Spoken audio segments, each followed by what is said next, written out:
Une étude en partenariat entre la New Economic Foundation et Stay Grounded propose une taxe Grands Voyageurs Aériens, une TGVA qui pourrait rapporter beaucoup, 63,6 milliards d'euros selon l'étude. En préambule, l'étude définit la TGVA. Une taxe Grands Voyageurs Aériens, TGVA, est une taxe dont le montant augmente à chaque nouvel aller-retour acheté sur une période donnée, à laquelle nous avons ajouté des suppléments liés à la distance parcourue et à la classe. La New Economic Foundation est un think tank britannique faisant la promotion d'une justice sociale, économique et environnementale. Stay Grounded est un réseau mondial d'organisations dont le but est de réduire le trafic aérien et développer d'autres modes de mobilité. 71% des Européens ne seraient pas concernés par cette taxe et la moitié des bénéfices proviendrait de 4,5% de la population des personnes utilisant l'avion pour au moins 4 allers-retours par an.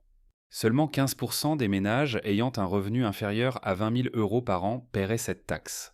Le premier vol aller-retour en court courrier ne serait pas taxé. La taxe augmenterait ensuite pour chaque aller-retour. Une surtaxe serait appliquée pour les moyens, longs courriers ou les vols en classe affaires dès le premier vol.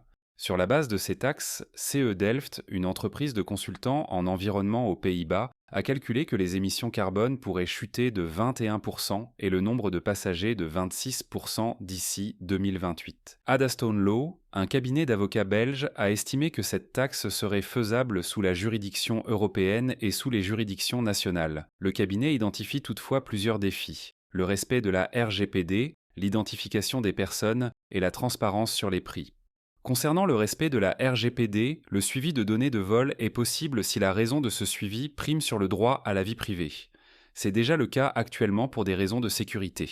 Selon l'étude, il faudrait alors que l'UE établisse de manière juridiquement solide qu'il existe un intérêt public à ce que les données de voyage individuelles soient suivies et que cet intérêt passe le test de proportionnalité lorsqu'il s'agit du droit à la vie privée d'un individu. Concernant l'identification des personnes, l'étude propose un numéro d'identification unique pour chaque passager, comme c'est déjà le cas aux États-Unis par exemple.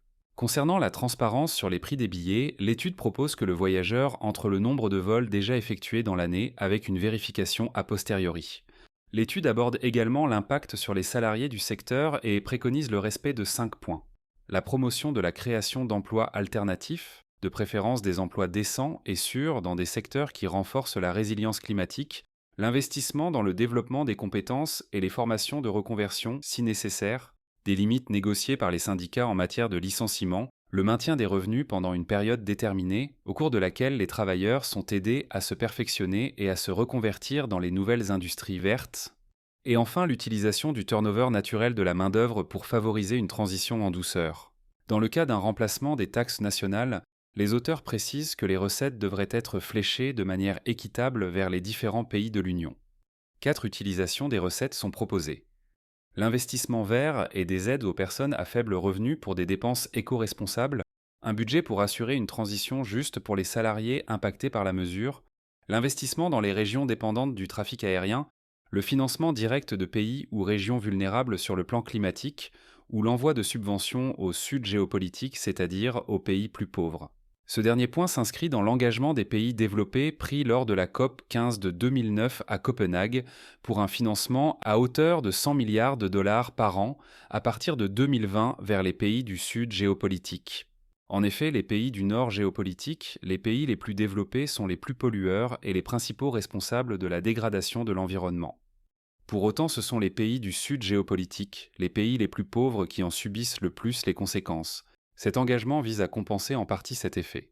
En 2022, cet engagement a été tenu et 116 milliards de dollars ont été versés au Sud global par les pays les plus développés.